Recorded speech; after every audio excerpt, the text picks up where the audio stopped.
प्यारे बच्चों, आपके उज्जवल भविष्य की कामना करता हुआ आपका अपना YouTube चैनल मनोहारी मैथ्स में आपका हार्दिक स्वागत है। तो आइए कक्षा 9वीं गणित त्रिभुज के अंतर्गत एक्सरसाइज 7.4 NCERT का पहला प्रश्न देखते हैं। पहला प्रश्न दिया है चतुर्भुज ABCD में, ये चतुर्भुज ABCD है में AC बराबर AD दिया गया है और कोण 1 बराबर कोण 2, मतलब जो AB भुजा है वो कोण A की समद्विभाजक है। तो हम लिख सकते हैं, या तो लिखें कि AB कोण CAD की अर्धक है, या अपने पास से यहाँ पर कोण 1 का नाम 1 और 2 लिख करके हम कोण 1 बराबर कोण 2 लिख सकते हैं। तो अब लिख देंगे तो अब हम सिद्ध क्या करना है, त्रिभुज ABC सर्वांगसम है त्रिभुज ABD के। यहाँ लिखा गया है, इसको हम चित्र में देखेंगे कि त्रिभुज ABC है कहाँ। त्रिभुज ABC ये ऊपर वाला और त्रिभुज ABD ये नीचे वाला, इन दोनों त्रिभुजों को हमको सर्वांगसम सिद्ध करना है।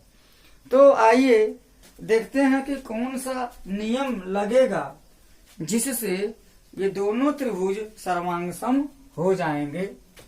तो यहाँ हम लिखेंगे, कोई रचना वगैरह करने की जरूरत नहीं है। तो यहाँ एक लिखने की पद्धति है, जो प्रश्न में दिया रहता है उसको दिया है के अंतर्गत, जो सिद्ध करना रहता है सिद्ध करना है के अंतर्गत। जरूरत पड़ा तो हम आवश्यक रचना भी लिख लेते हैं, तो रचना हेडिंग के अंतर्गत लिखते हैं, और जो प्रूफ जो तर्क प्रस्तुत करते हैं उसको उपपत्ति के अंतर्गत लिखते हैं। तो यहाँ रचना करने की जरूरत नहीं है, बिना रचना किए काम चल जाएगा। लिख देंगे यहाँ उपपत्ति, प्रूफ जिसको कहते हैं, उपपत्ति लिखेंगे और लिखेंगे यहाँ त्रिभुज ABC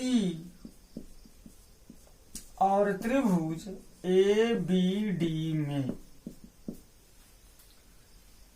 क्या लिखेंगे, त्रिभुज ABC में AC भुजा त्रिभुज ABD की AD भुजा के बराबर है। कहाँ से? जो कुछ भी तर्क प्रस्तुत करते हैं उसको हम यहाँ कोष्ठक में लिख देते हैं कि दिया है कि रचना से या किसी और भी किसी नियम या प्रमेय से हम लिख रहे हैं उसका जिक्र कर देते हैं।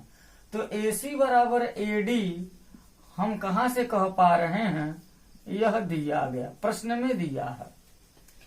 फिर कोण 1 बराबर कोण 2, ये भी कहाँ से लिख रहे हैं, यह भी तथ्य हमको प्राप्त है।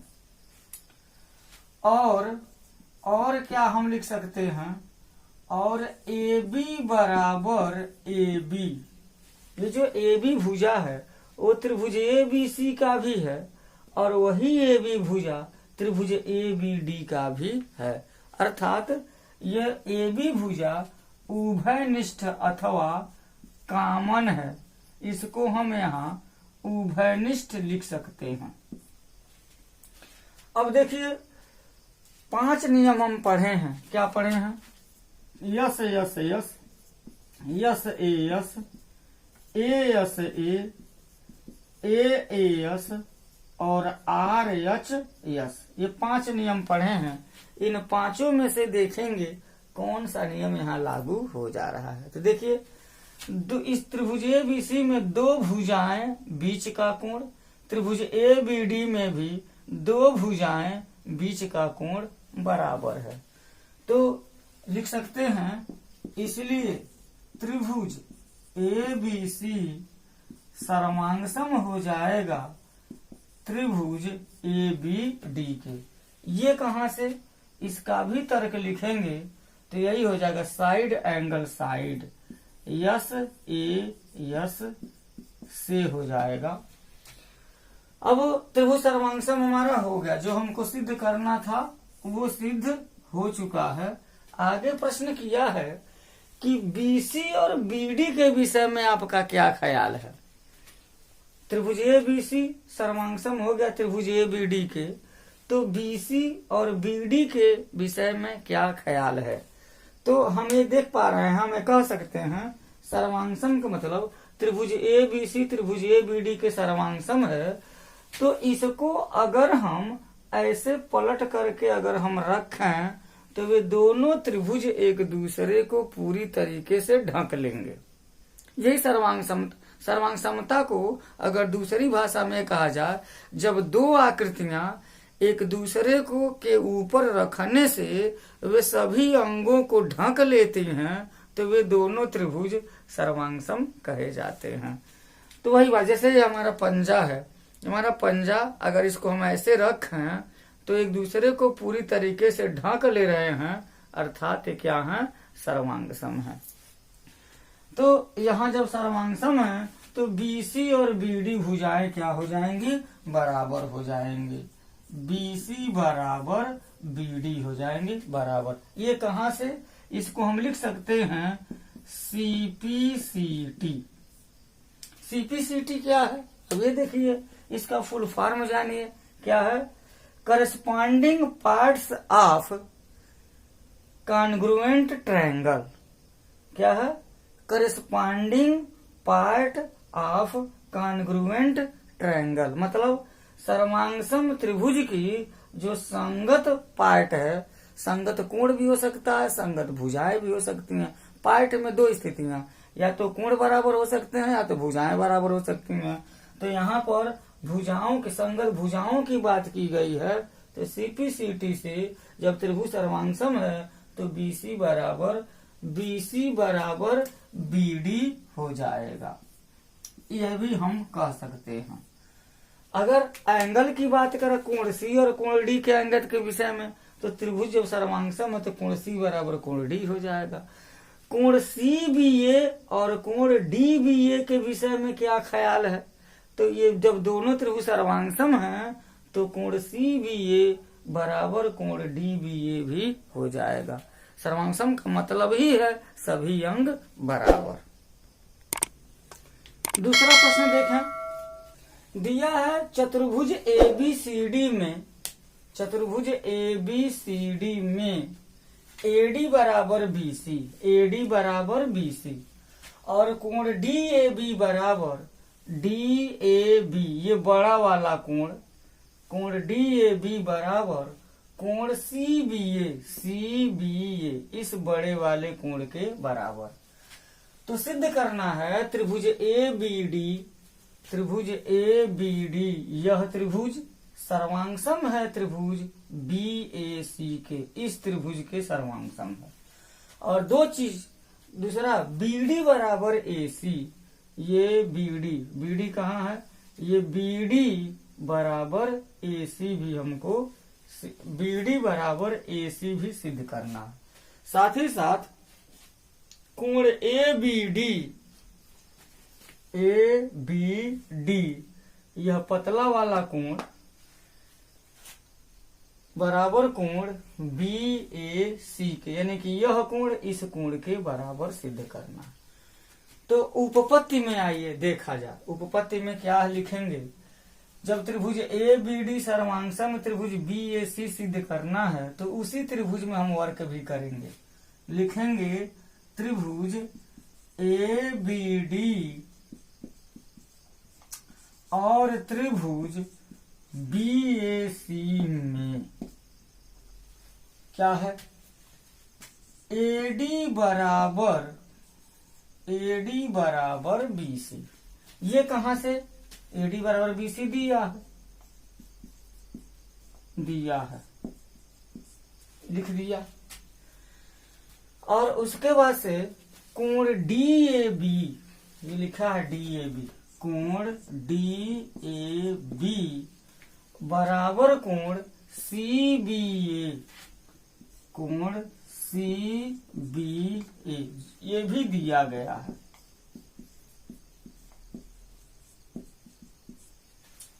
दिया गया है। अब देखिए इस त्रिभुज का एक भुजा इस त्रिभुज के एक भुजा के बराबर, इस त्रिभुज का एक कोण और इस त्रिभुज के इस कोण के बराबर हो गया। अब तीसरी चीज क्या है, ये जो ए बी भुजा है वो त्रिभुज बी ए डी की भी है और त्रिभुज सी बी ए की भी है, उभयनिष्ठ है यह। ए बी बराबर ए बी लिख सकते हैं यहाँ, ए बी बराबर ए बी। इसका तर्क क्या लिखेंगे, उभयनिष्ठ। उभयनिष्ठ भुजा है, कॉमन भुजा है। अब देखिए यहाँ कौन सा रूल लग जाएगा, side angle side, side angle side. तो यहाँ लिख सकते हैं, इसलिए त्रिभुज ए बी डी सर्वांगसम हो गया त्रिभुज बी ए सी के। बी ए सी का है, चाहे बी ए सी ही लिख सकते हैं, बी ए सी यहाँ लिखा है, बी ए सी यहाँ लिख सकते हैं। तो ये पहला चीज हमारा सिद्ध हो गया, त्रिभुज ए बी डी सर्वांगसम त्रिभुज ए बी ए सी के लाना था। अब कैसे हुआ है, तर्क क्या दे देंगे, साइड एंगल साइड। एक त्रिभुज की दो भुजाएं बीच का कोण दूसरे त्रिभुज की दो भुजाओं और बीच के कोण के बराबर हैं, तो त्रिभुज हो गया सर्वांगसम।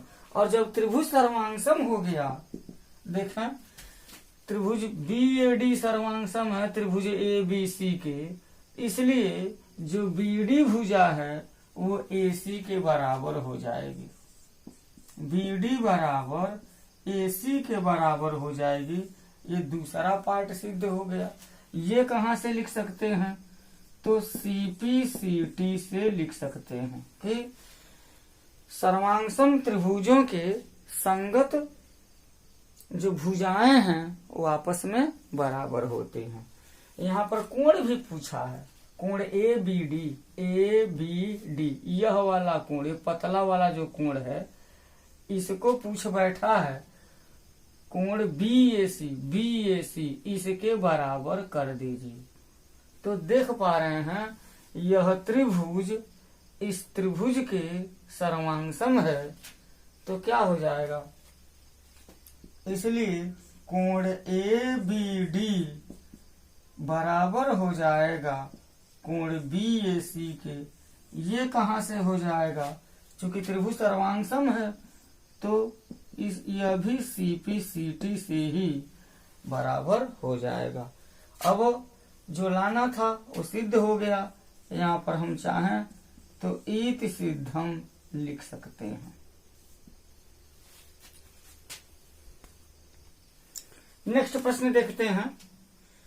यहां दिया है कि बीसी लंब ए बी, ये रेखा ए बी है और यह बीसी है, तो बीसी ए बी पर लंब है, ये लंब का चिन्ह लग गया, मतलब 90 डिग्री है, ये समकोण त्रिभुज हो गया। साथ ही साथ डीए लंब है ए बी पर, ये जो डीए भुजा है वो ए बी पर लंब है, मतलब यहाँ पर भी 90 डिग्री है और यह भी त्रिभुज एक समकोण त्रिभुज है।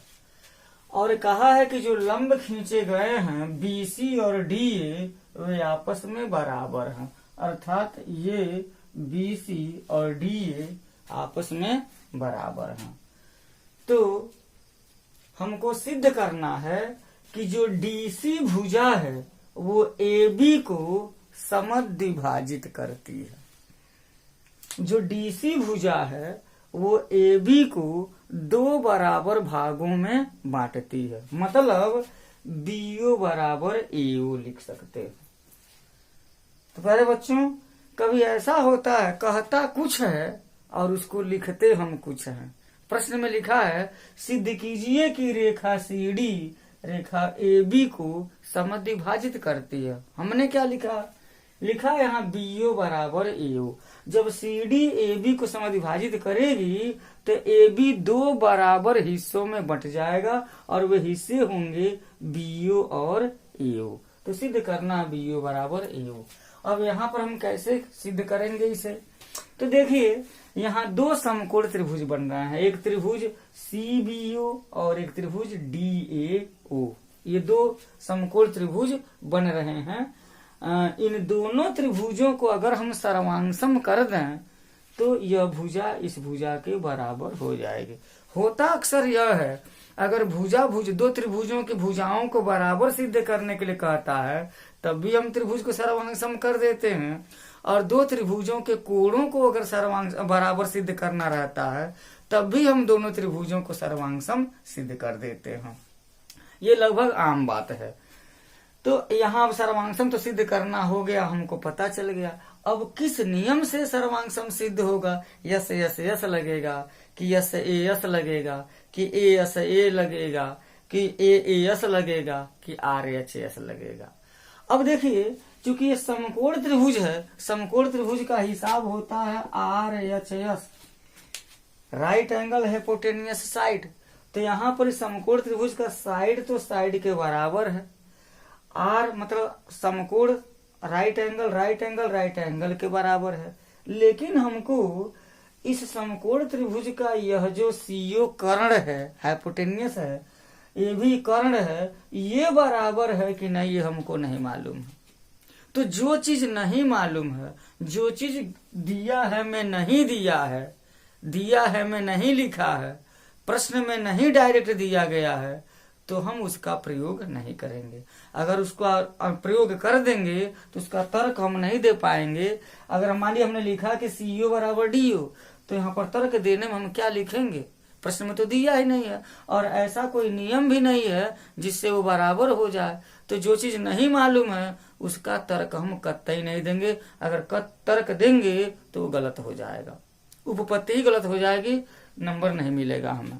तो हम क्या करेंगे, अब यहाँ पर एक रास्ता खोजेंगे। ये देखेंगे, ये देखिए ए बी और सी डी दो रेखाएं हैं, और ये दोनों रेखाएं बिंदुओं पर प्रतिच्छेदित करती हैं। तो यहाँ कोण बन रहा है।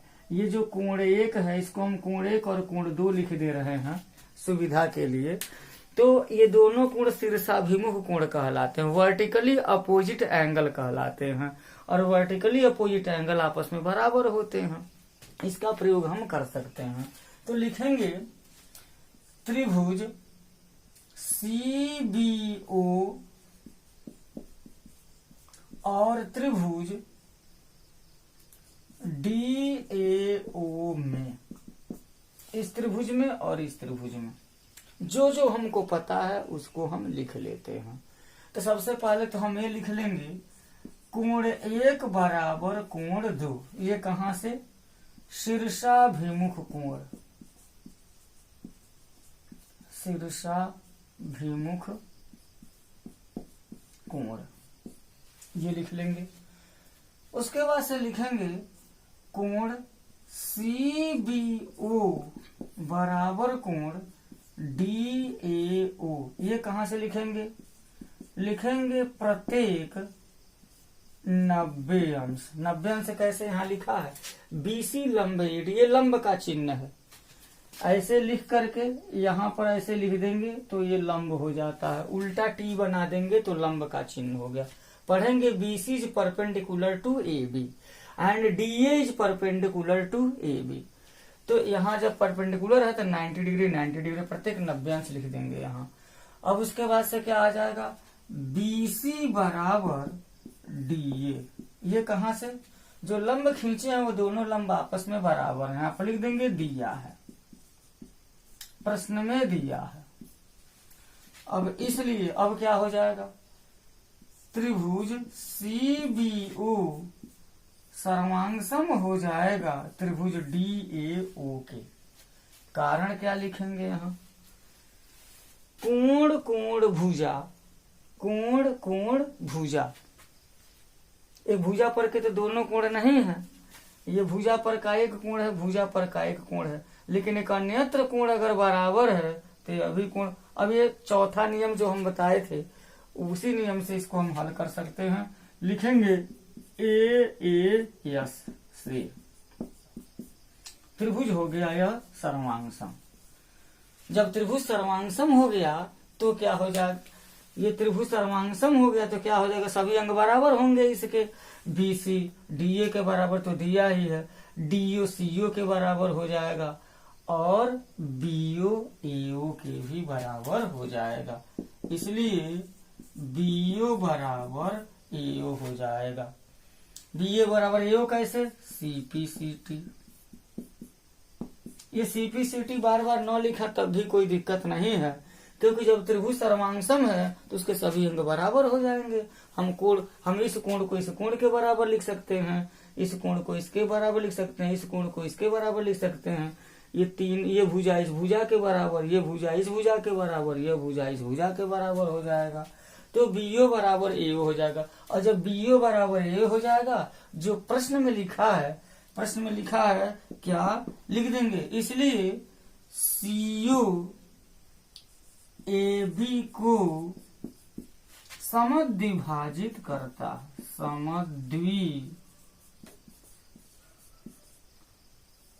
समद्विभाजित करता है। इति सिद्धम।